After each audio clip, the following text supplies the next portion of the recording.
cetera et cetera. Donc ñun en tout cas man rafetlu naa bu baax li nga wax ci réforme loi criminalisant affaire homosexualité bi rafetlu naa ko bu baax a baax di xaar aussi réforme constitutionnelle yi pour que vraiment les pouvoirs du président de la République et du Premier ministre soient totalement clairs. Merci. am na lu muy tiit moom Zahra parce que dafay tiit Assemblée nationale bi nekk ci seen loxo ngeen daggal fa Ousmane Sonko mesure boo xam ni da koy yokk dooleem n'est-ce pas du loolu nga wax ah. parce que loolu la ñu waxoon. waaw nee na li tax muy ragal loolu mais nee na li tax muy ragal loolu mooy révision exceptionnelle pour moom ci liste électorale yi exceptionnelle pour moom. bon écoutez moi je crois que dafa am lu mu réeree mbir certainement bu waxee loolu parce que su fekkente ni nit ki dañu la génnee ci fichier électoral parce que dañ la condamné mu am une loi d'amnistie bu ñëw effacé la ñu la condamné woon normalement dañ la ci war a delloo su fekkente ni delloowuñu la ci c'est peut-être parce que c'était une omission ce qu'elle dit sax na c'est pas comme ça que ça s'est passé c'est pas comme ça que ça s'est passé Ousmane Sonko dès le vote de la loi il a été réintroduit dans le fichier. Quand il dit voté ci présidentielle yi non. mais absolument n'est-ce pas xam nga ni moom su taxawee wax loolu cela veut dire que dafa am lu mu réeree mbir et quand il dit que c'est grâce à cette loi-là que ñu bénéficier Bassirou ku mel ni Bassirou Diomaye Faye bénéficier wu nekk candidat non Bassirou a été candidat avant le vote de cette loi dañu accepter dossier ba pare loi bi ñu koy soog a voté parce que d'ailleurs certains d'entre vous avaient même décrié le fait que ñu accepté voilà c'est ça n'est-ce pas donc loolu da nga ko réeree mbir Ousmane Sonko en tant que premier ministre dama la bëgg a xamal ni il n'est pas comme votre mentor yéen vous aviez eu la malchance d'avoir un président boo xam ne qui avait nommé votre mentor comme le premier des ministres Amadou Ba n'était pas premier ministre il n'a jamais occupé ce poste-là c'était le premier des ministres Ousmane Sonko nag étant n'est-ce pas sous l'autorité du président Bassirou Diomaye Diakhar Faye occupe ce poste-là dans toute sa plénitude loolu mooy premier ministre mooy lan kuy exécuter la politique du président de la République suñu constitution li mu wax mooy que c'est le président de la République qui détermine la politique de la nation le rôle du premier ministre c'est d'exécuter la politique du président de la République est-ce que gis ngeen benn prérogative bu président de la République bu Ousmane Sonko mës a jël ko à la place du président de la République musul am Ousmane Sonko d'ailleurs après chaque conseil des ministres su dee yaa ngi lire communiqué yi di nga gis les instructions yi ko président de la République di jox instructions yooyu muy doxal nag moo tax ngeen yaakaar ni il a des pouvoirs exorbitants c'est un premier ministre ce n'est pas le premier des ministres c'est un premier ministre contrairement à votre mentor Amadou Ba qui n'a jamais été premier ministre il a tout simplement été le premier des ministres ensuite je crois que li nga wax aussi jar na rectifier concernant ce débat-là sur le pétrole et le gaz ban jour nga dégg Pastef ne ñi ngi ngacc gaz beeg pétrole bi amul le livre il est là le livre que Ousmane Sonko a écrit il est là. non peut-être buy day référé wu ci émission bu Ousmane Sonko def. li Ousmane Sonko wax xam nga mooy lan. xam nga lan la wax peut-être ci loolu lay référé wu n'est-ce pas. dafa ni suñu pétrole bi ci loolu ngay référé wu dama ni lan la Ousmane Sonko wax ci émission balaa may génn émission lan la wax mu ne lan yaakaar naa xale yi dinañ ko dugalaat ci. daf ko mës a wax. waaw Pape non attends dafa mel ni loolu nga wax léegi. si man maa ko wax. est-ce que dafa maa ko gis. da nga dégg mu ne. si dama ko dégg ci émission bu mu def Walfadjri. mu ne lan ak Ndeye Fatou Ndiaye. mu ne pipeline yi nga xam ni installé nañu ko mi ngi ci géej gi. pétrole Sénégal gi ñu ngi ciy jaarale ku yóbbu bitim réew. bon là c'est la première fois que je l'entends certainement dinaa gën a gëstuwaat. tamit bon comme dégg naa nga wax ko dinaa gën a gëstuwaat mais li ma xam mooy damay sukkandiku ci livre bi mu bind. livre bi mu bind mooy les conditions désastreuses catastrophiques yi ñu négocier les contrats de pétrole. jël suñu pétrole bi jox ko koo xam ni kenn mësu ko gis ci ci kii yu pétrole muy Petro-Tim n'est-ce pas avec également l'implication du frère du président de la République scandale yooyu la Ousmane génnee ba pare joxe ay solutions loolu moo nekk ci livre bi waaye li nga wax nii tey laa ko mës a dégg du ma la weddi nag parce que quand même je considère que journaliste bu su amuloon du ma ko wax. waaw mais je sais bien sûr n'est-ce pas maintenant mon cher ami je voudrais que madame aussi sache que ce n'est pas parce que on utilise les infrastructures que vous avez construites que effectivement dañu leen attends soit seen xaalis ngeen ko génnee seen poche pour defar ko wala déet est-ce que seen xaalis ngeen defaree Diamniadio Arena seen xaalis ngeen ko defaree le stade Abdoulaye Wade qui est magnifique d'ailleurs souvent bu équipe nationale du football damay dem seetaani match yi est-ce que seen xaalis la li ma bëgg nga xam ko mooy Diamniadio a été la catastrophe du siècle Diamniadio n'aurait dû jamais exister zone Diamniadio boobu zone la boo xam ne waruñu fa woon a def leneen lu dul mbay rek lañ fa waroon a def c'est-à-dire man naka ngeen xalaatee nan la ñu war a yoree réew looloo tax ma ni l'élection de Macky Sall a été certainement l'erreur la plus fatale que le peuple sénégalais ait commise parce que ba mu toogee xam ne amul orientation non seulement dafa dem wuti ji ay doxandéem ñu ñëw tegal ko benn plan tuddee ko plan Sénégal émergent mais jàpp na ni alors dafa war a tabax ay immeubles sénégalais yi gis ko pour falaat ko alors que Diamniadio zone mbay la d'ailleurs là pour la petite histoire le projet agricole le plus important de l'histoire du Sénégal foofu lañ ko defoon Bët Sénégal je ne sais pas si vous connaissez Bët Sénégal ou non Bët Sénégal fa lañ ko defoon donc pour vous dire simplement que vous avez totalement échoué madame da ngeen a tardeel Sénégal la preuve nous étions 25e pays le plus pauvre du monde ce qui n'était pas reluisant d'ailleurs en 2012 aujourd'hui nous sommes 22e pays le plus pauvre du monde foofu ngeen yóbbu Sénégal à cause de votre plan Sénégal émergent à cause de la mauvaise orientation que vous avez donnée à cette économie du Sénégal yemuma rek ci ni ngeen yoree réew mi ci wàllu politique ni mu bonee woon waaye ci wàllu économie mais ni ngeen yoree réew mi da ngeen a delloo réew mi ginnaaw comme c'est pas possible sénégalais yi dañu sonn fi mu nekk nii si les sénégalais sont fatigués mais c'est parce que ni ngeen yoree réew mi dafa doy waar ñun nag suñu rôle aujourd'hui que les sénégalais nous ont donné pour l'essentiel moyens yi nga xam ne moom la ñu war a redresser réew mi espoir boobu incha allah dinañu faire vivre cet espoir-là du peuple sénégalais. À partir de maintenant, je vous ai dit quand je dis à partir de demain, c'est une formule imagée. Il faut bien que l'Assemblée nationale soit installée. Il faut bien que d'abord les résultats soient proclamés, les résultats officiels. Ensuite l'Assemblée nationale et ensuite ñu dem marathon budgétaire pour avoir un nouveau budget. ba commencer doxal looloo tax man dama ni à partir de demain déclaration politique générale. il fera sa déclaration politique générale mais mënuñu ko reprocher li fi xew parce que li fi xew mënut a dem ci assemblée boo xam ne reconnaître ñu ko muy dem di def maintenant la reddition des comptes également li may souhaiter rek mooy que madame ne soit pas concernée je sais qu'elle était ministre de l'économie sociale xawma c'est vous le porte-parole, si vous connaissez pas l'intitulé de vos ministères. Bien sûr que elle a été ministre, n'est-ce pas? Et je crois que doon naa dégg ñu ne épinglé nañ ko sax d'ailleurs ci fonds Covid bi et j'imagine que vous aurez suffisamment d'arguments parce que attendez-vous à ce que la reddition des comptes soit générale et exclusive.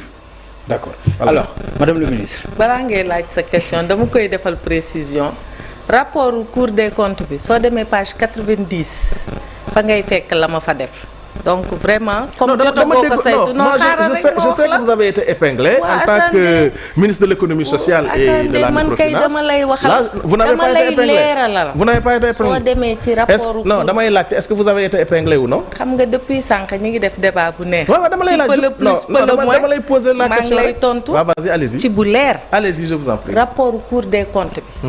nga dem nga jël ko page 90. lépp lu ñu def mi ngi ci. ah c'est bien. waaw voilà lépp lu ñu def rek mi ngi ci. alors tant mieux pour vous. waaw lépp lu ñu def parce que la rek mi ngi reddition ci. des comptes sera exhaustive. mais elle doit être au quotidien mon cher. mais elle le sera da ngeen tardé yéen mosu leen ko elle doit def être yéen mosu leen ko def nous allons le faire. oui vous ne l'avez jamais appliqué. nous allons le faire. alors madame sama question dafay concerner vraiment opposition bi est-ce que jotul nag ñoom itam comme ni ma ko waxee jàpp naa ni gatsa bi war na dakk mais opposition bi itam war nañ mën a def benn lu ñuy wax trêve. gis ni kat présidentielle bi ñii génn nañu 54% loolu musul am.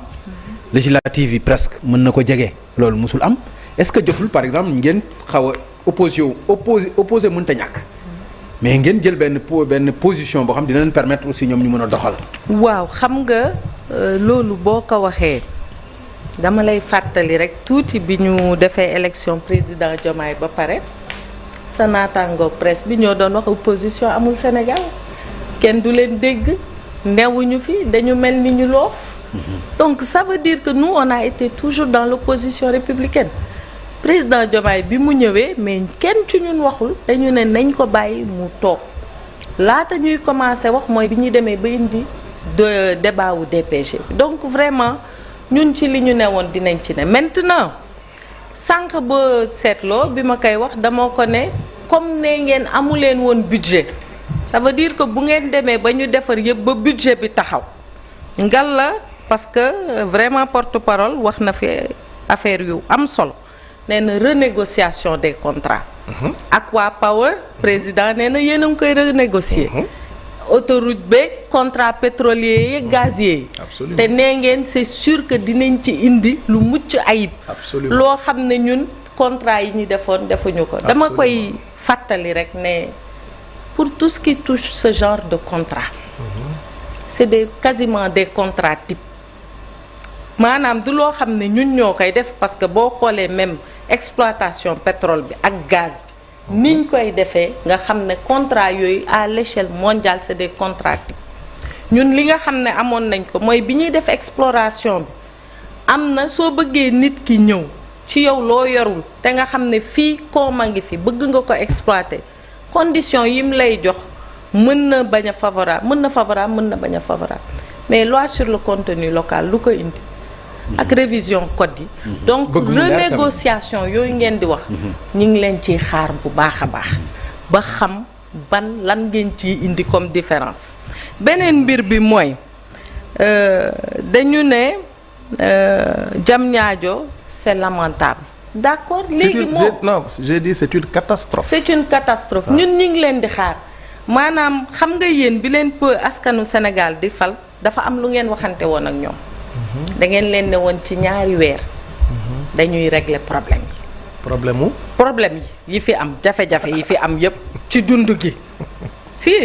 li may wax nag vaarang fi man nee naa du ma waxantu li may wax yépp dafa am fu leer fu ma ko teg ba sànq sax bi ñuy wax ci wàllu loi d'amnistie bi ak président Diomaye dañ ko jugé loi d'amnistie bi moo ko gracier yaa ngi juumati voilà loolu non kooku waaw kooku moom danañ ci yegg si du yàgg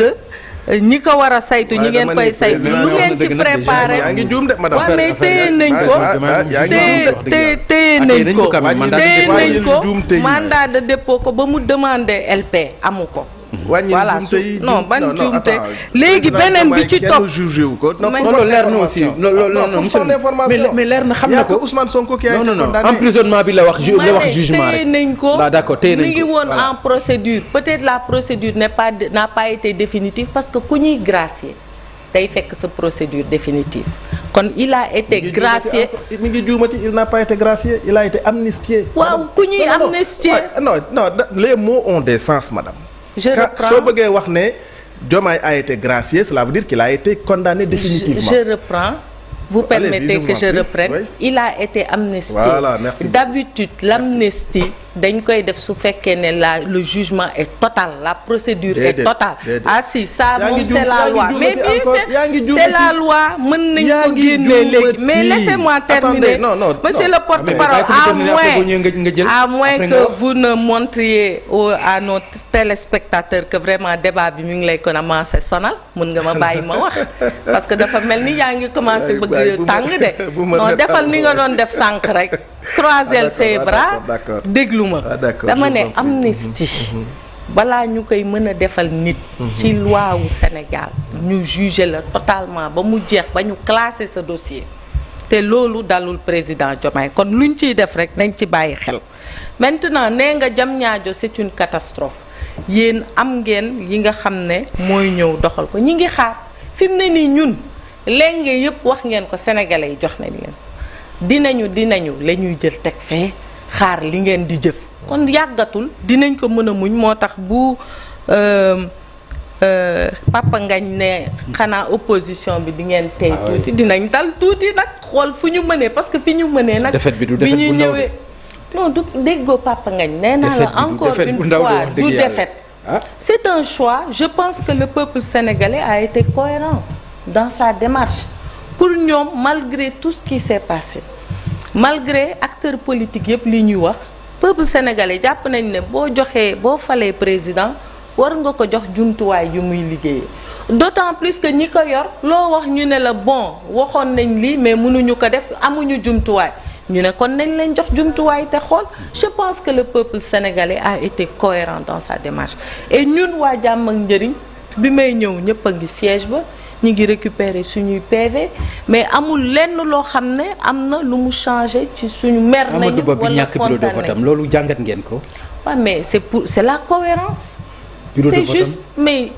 c'est juste la cohérence c'est pas la première fois Aminata Touré annoncé woon ko te ni kooku moom jarul xaar quoi day perte bureau de vote am waaw xam nga li ma la wax rek man am na yenn débat yoo xam ne duma ci dellu si peut-être ñoom ils regardent tout le temps le rétroviseur mais man am na débat yoo xam ne duma ci dellu si pour man loolu lu passé la li ñuy wax nii tey mooy nous avons un parti en construction dem nañ ci élection le peuple sénégalais nous a montré qu'il était un peuple cohérent faloon nañ président léegi joxaat nañ ko majorité assemblée mais alhamdulilahi rabbil alamin parce que loolu li muy wane mooy su fekkee ne ñun nous sommes des acteurs politiques responsables te suñu bakkanu bopp taxu ñoo jóg mais askan bee ñu tax a jóg ñoom li ñu wax ne yéene nañ ko askan bi dinañ ko mën a liggéey donc ñun li ñuy def mooy taxaw seetaan bu ñu gisee ne fii yoon bi baax na ñu ne non ay challenge bu ñu gisee ne yoon bi baaxul ñu ne taxaw leen bu ñu gisee comme engagement yi ñu jël ñu ne attention yéen a fi waxoon lii yéen a fi waxoon la mais encore une fois Sénégal ñun ñëpp ko bokk suñu lu ñu mën a am man lu ma mën a am réew mi ma ko gën a donc lépp lu koy teg ci yoon dañ koy daal di bëgg te dañ koy daal di nangu maintenant monsieur le porte-parole oui je voudrais vous rappeler la continuité de l'État oui donc continuité État mooy boo ñëwee jël réew mi à un point A nekk fa naan diw moo defoon moo waxoon loolu waratu leen boo laajee ba ñu jox la li la war mooy doxalal donc kon indice yi aussi ci notation Sénégal léegi ñun ñoo ko waral du yéen ñi fi def 7 mois ñun ñoo ko waral donc vraiment yooyu aussi nañ ci bàyyi xel bu baax a baax en tout cas nous serons dans l'opposition responsable dans l'opposition républicaine et nous veillerons au grain te tey la ñu gën a engagé tey la ñu gën a taxaw pour dem de l'avant parce qu'on sait que notre voix porte on sait que nit ñi jox nañ ñu cër jox nañ ñu bopp et que loolu ñu amee foog ñu delloo ko au service du Sénégal. D'accord, merci beaucoup. Alors monsieur le ministre en étant dedans